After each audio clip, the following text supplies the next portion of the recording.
malam ina so a mun ƙarin bayani akan istibra'i. Istibra'i shine kubutar mahaifa.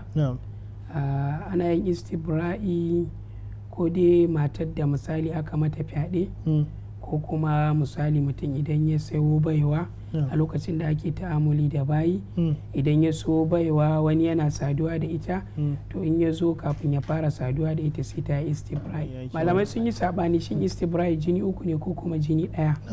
Akwai wanda suke ganin jini ɗaya ne saboda abin da ake so a tabbatar shine babu ciki a ciki. Saboda haka inda ya tabbata babu ciki a ciki shikenan. Dan haka dai ko da jini ɗaya aka yayi, akwai wanda kuma suke ganin shi ma kamar idda ne, jini uku ne. Amma dai jini ɗayan insha Allah ta'ala ya wadatar kamar yadda yake fatawa ce ta wasu malamai. Allah ya ba mu dacewa. Amin.